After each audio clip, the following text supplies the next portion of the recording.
Saudações, candidato, tudo bem? Você que fez a prova do Cefet 2022/2023, segunda fase, ou para você que vai fazer uma edição da prova do Cefet futura. Nós estamos numa série de resolução da prova de segunda fase, de matemática, a parte discursiva. Então, se você fez essa prova e você errou muito, acompanhe os nossos vídeos aí, onde nós vamos esclarecer, nós vamos esmiuçar detalhadamente, passo a passo, a resolução das questões do Cefet segunda fase.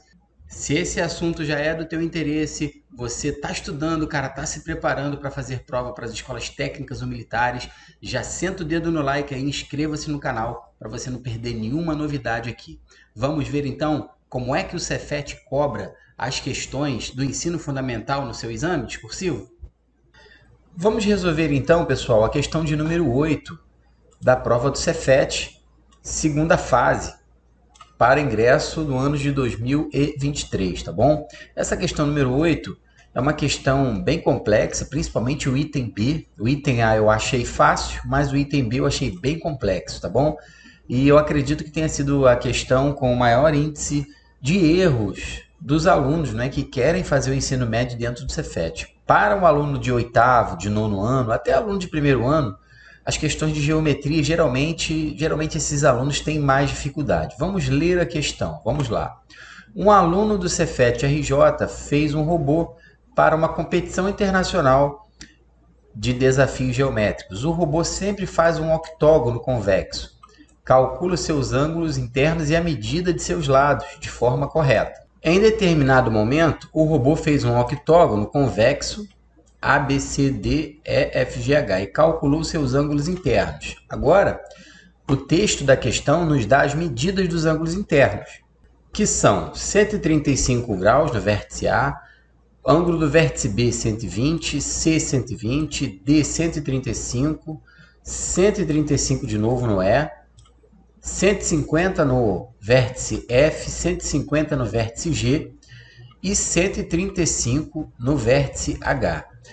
O robô também calculou as medidas dos lados desse octógono. As medidas são AB igual a x, BC igual a y, CD igual a 1 centímetro, DE igual a raiz de 2 centímetros, EF igual a 1 centímetro, FG igual a raiz de 3, GH igual a 1 centímetro e a última medida que é HA igual a raiz de 2. Sabendo dessas informações, olha o item A. Faça um esboço que represente a situação descrita, incluindo as medidas dos ângulos internos e dos lados calculados pelo robô. Então, como eu falei, o item A ele não é tão difícil, porque no item A você tem que desenhar, você tem que fazer a figura do octógono, né? Você deve estar pensando assim, você que está me escutando, poxa, mas é difícil, né? De acordo com essas informações que foram dadas no texto aí, é difícil. Bom, pessoal, para calcular, para desenhar um octógono, Luiz Antônio, uso a seguinte estratégia. Primeiro, eu desenho um quadrado. Depois, eu faço alguns segmentos aqui assim, ó, para poder fazer um esboço do octógono. Fazendo dessa forma aqui, ó, nós vamos ter um octógono. Agora eu vou apagar aqui, ó, alguns segmentos aqui e nós vamos ficar com o octógono. Lembre-se, o octógono é um polígono de 8 lados. Você deve estar pensando assim, poxa, Luiz Antônio, mas como é que eu vou pensar nisso, né? Bom, isso aqui já é para quem tem uma certa prática, para quem já estuda um pouquinho de geometria, não é verdade? O aluno que não tem o hábito de estudar geometria, eu concordo, né, que não é tão fácil, não é tão simples, tá legal? E agora eu vou colocar alguns vértices, tá bom? Aqui, ó, aqui eu vou colocar o vértice A, aqui eu vou colocar o vértice B, aqui eu vou colocar o vértice C, D, E, F, G e o vértice H. Agora eu vou colocar as medidas dos ângulos. Ó. Ângulo do vértice A, 135 graus, tá bom? Ângulo do vértice B, 120 graus. Ângulo do vértice C, 120 graus. Vértice D, 135 também. vértice E 135, F 150, G 150 também e H 135, tá bom? É claro, pessoal, para a prova do Cefet, o candidato não pode utilizar régua, o candidato não pode utilizar compasso, transferidor. Então, como é que ele vai ter a certeza das medidas desses ângulos? Tá vendo? É um esboço. Então, isso aqui, tá vendo? Já responde o item A. Então, o candidato que sabe fazer uma boa leitura do texto, das informações que estão no texto, e ele tem uma noção de figura geométrica, de polígono, tá vendo? É possível calcular o octógono. Além das medidas dos ângulos, é claro, né? Nós precisamos também colocar as medidas dos lados. Então, nós vamos fazer isso. O lado AB, o problema falou que vale x. O lado BC, ele chamou de y. O lado CD, 1 centímetro. Lado DE, raiz de 2. EF, 1 centímetro também. O lado FG vale raiz de 3. HG vale 1. E o lado HA vale raiz de 2. Então, tá aí respondido o item A. Era só para fazer o esboço, colocar as medidas dos ângulos e a medida dos lados, tá bom? Agora, nós vamos para o item B. O item B, sim, é mais complexo, é mais difícil, sim. No item B, ele vai pedir para o candidato calcular em centímetros os valores de x e y que o robô determinou. Ou seja, esses dois valores que são desconhecidos aqui, ó, a medida do lado AB e a medida do lado BC, é o que nós temos que calcular agora. Vamos lá. Eu vou utilizar a resolução que o próprio Cefet utilizou como gabarito da prova, tá bom? Tem várias maneiras de a gente encontrar esses valores de x e y aí, tá bom? Mas eu vou utilizar a maneira que o Cefet utilizou. O Cefet utilizou o seguinte raciocínio: ó, nós vamos prolongar alguns lados do nosso octógono, tá bom? Então, por exemplo, eu vou prolongar o lado AB aqui, ó, dessa forma, vou prolongar o lado DC aqui dessa forma e vou encontrar aqui, ó, esses dois lados, tá bom?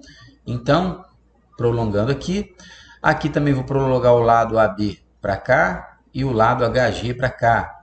O lado CD para baixo aqui, ó, e o lado FE para cá também, tá certo? Então, foi assim que o Cefet apresentou a resolução. O lado FE, vou prolongar para baixo aqui também, ó. E o lado HG já tinha prolongado para cima, agora eu vou prolongar nesse sentido aqui. Agora é o seguinte, pessoal, observe que agora nós temos um quadrilátero com o prolongamento de alguns lados do nosso octógono, tá bom? Esse pontinho aqui em cima, eu vou chamar esse pontinho de ponto P. Esse pontinho aqui eu vou chamar de ponto M, tá bom? Aqui embaixo, ponto N. E aqui, ó, eu vou chamar de ponto Q, tá certo? Bom, o primeiro passo é nós observarmos o triângulo AQP e o triângulo DME. Como assim, Luiz Antônio? Bom, vamos lá. Eu vou fazer a figura, o esboço da figura aqui do lado para você. Então, destaquei aqui para você, ó, o triângulo que tem os vértices AQH, tá certo? Bom, ele está nesse cantinho aqui, ó, nessa setinha azul, beleza? Agora é o seguinte, vamos observar os ângulos desse triângulo. Ó. Ele tem dois ângulos externos que medem 135 graus cada um, tá bom? Isso me diz que cada um dos ângulos internos vai ser 45, tá bom? Porque um ângulo interno e um ângulo externo de um polígono qualquer sempre são suplementares. Vamos chegar à conclusão que o ângulo no vértice Q é 90 graus, tá bom? Então, essa medida aqui, que está aqui, ó, que eu vou chamar de K, aqui, ó, medida aqui, estou chamando de K, e a medida HQ também vai ser K. Por quê? Porque o nosso triângulo AQH, ele é um triângulo isósceles, tá bom? Ele tem dois ângulos internos com a mesma medida, 45 graus e 45 graus, logo ele também vai ter dois lados com a mesma medida, tá bom? Utilizando o teorema de Pitágoras nesse triângulo, tá bom? Nesse triângulo aqui, ele é um triângulo retângulo, né? De hipotenusa medindo raiz de 2 e os catetos desse triângulo retângulo, cada um deles medem K. Aplicando o teorema de Pitágoras, nós vamos chegar à conclusão que o K vai valer 1.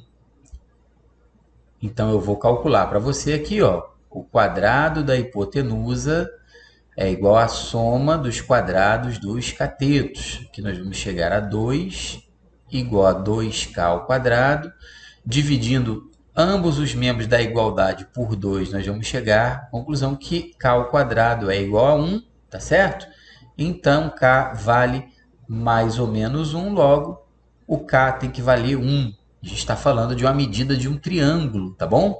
Então, a gente não pode trabalhar com a negativa. Logo, o valor de K é 1, tá certo?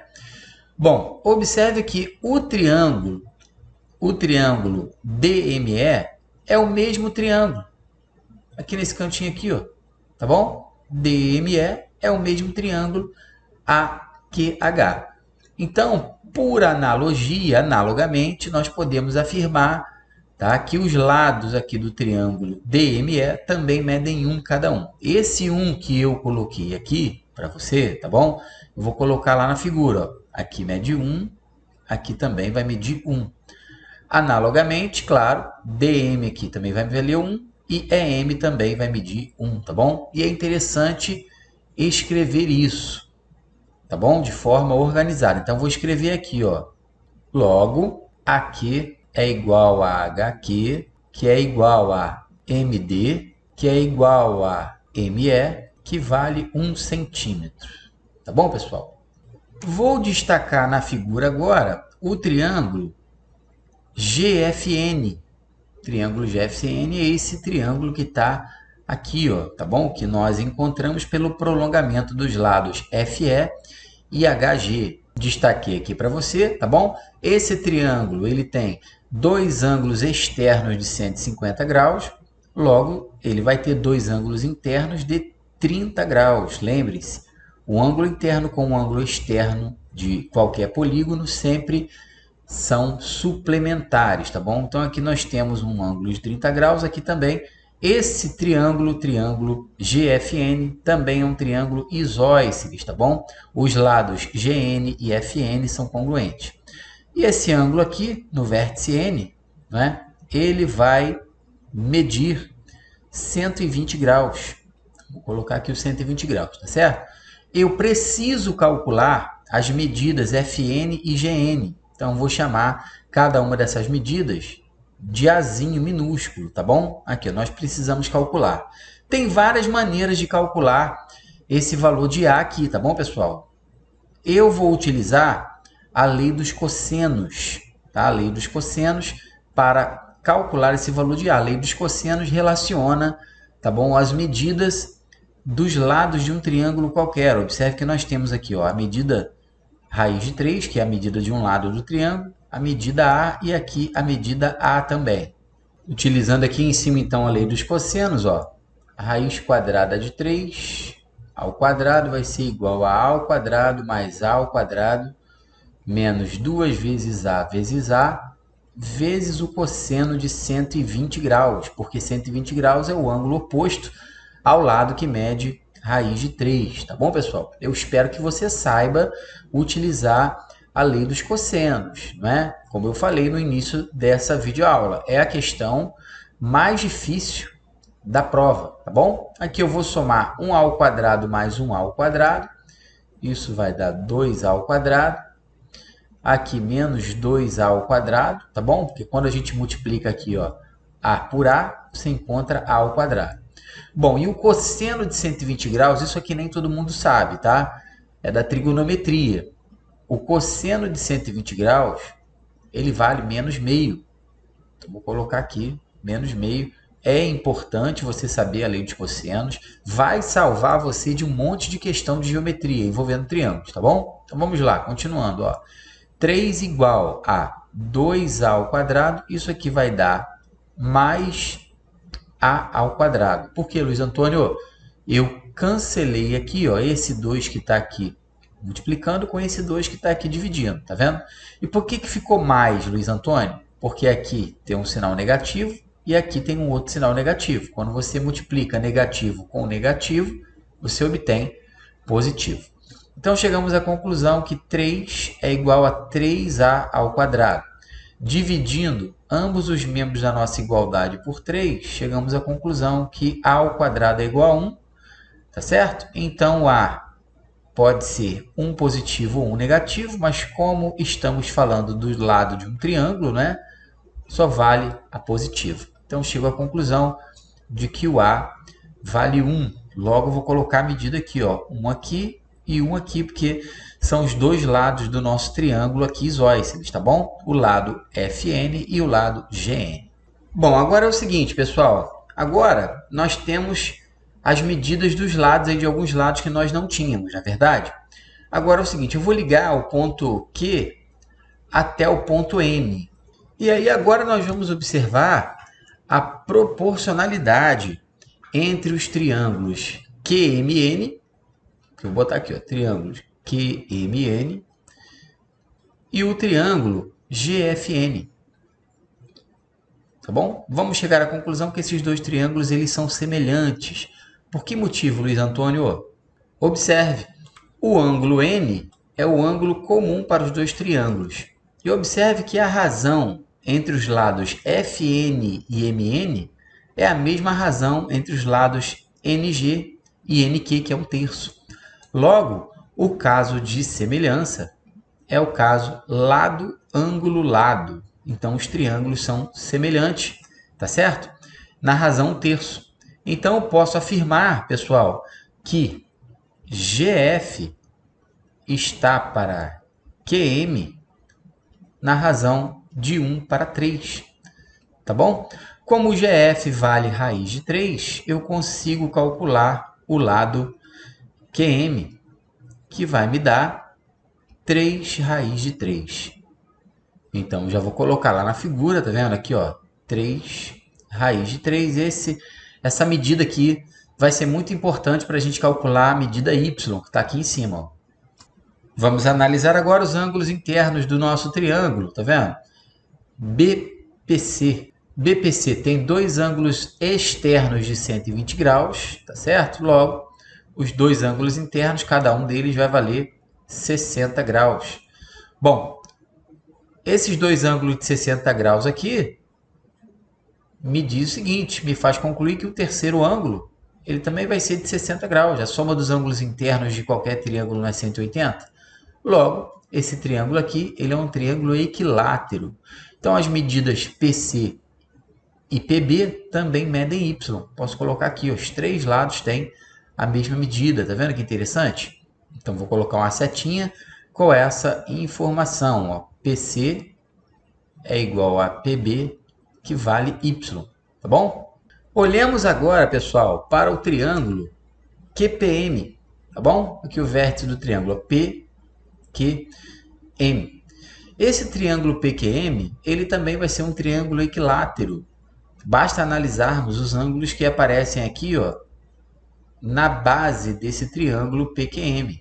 Esses ângulos, cada um deles, vai medir 60 graus. São os ângulos PQM, PQM e PMQ. Com base nessas informações, posso afirmar que o nosso triângulo PQM ele é equilátero também. Logo, ele tem os seus três lados com a mesma medida. Então, o lado PM é igual ao lado PQ, que é igual ao lado QM. Vamos chegar à conclusão, pessoal. Aqui, ó, o lado PM, tá? Ele vale 1 mais x mais y. O lado PQ, ele vale 1 mais 1 mais y.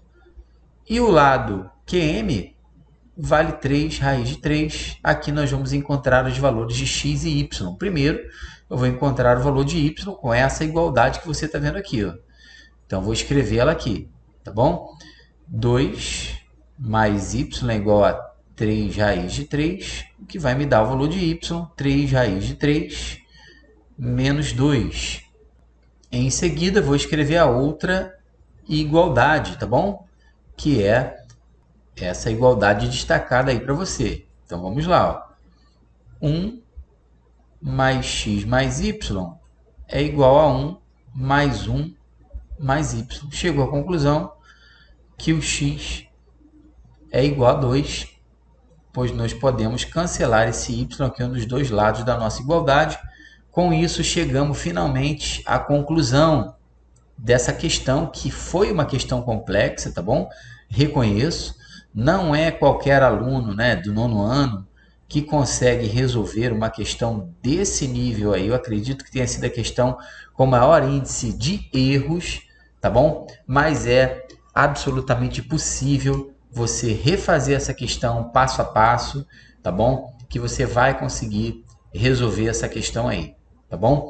O que vai fazer de você um excelente candidato, um bom aluno dentro do Cefet é a prática de questões, tá certo? E se você quer assistir mais videoaulas de matemática, de resolução de prova, eu vou deixar aí na tela para você acompanhar o nosso canal. Um grande abraço e até a próxima aula.